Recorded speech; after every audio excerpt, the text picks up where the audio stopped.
Hi ළමයි ඔන්න ඉතින් මම පගේ පළවෙනි වීඩියෝ එකෙන් ඔයගොල්ලන්ට ගෙනාවා අපි නැවතුන තැන රිවිව් එකක් හදන්නේ හවස බෝධි පූජාව කරන්න අපි එතෙන්ට ගිහිල්ලා බලමු මොකද වෙන්නේ කියලා. ඇත්තටම ළමයි අපි බෝධි පූජාවට යනකොට අපි ටිකක් පරක්කු වෙලා ගිහින් තිබුණේ. ඒක නිසා අපි ඉක්මනට ගිහිල්ලා එතන ඒ වැඩේ කරා.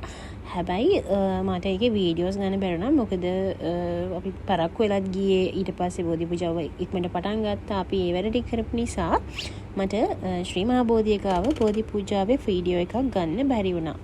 ඊට පස්සේ අපි කෙලින්ම ආවේ රුවන්වැලි සෑයට. රුවන්වැලි සෑයේ වැඳලා තමයි අපි රෑ ගියේ. පාන්දරම නැගිටලා අපි ඊළඟ දවසේ මේ උදේම කිරි ආහාර හැදුවා. කිරි ආහාර පූජාවට. අම්ම මේකට තව දර දානවද?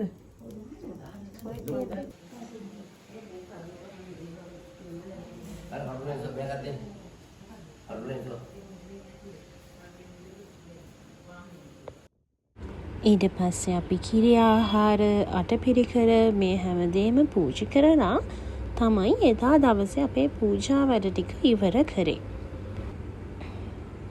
ඉතින් ආයෙමත් vlog එකකින් හම් වෙනකන් ගිහින් එන්නම්.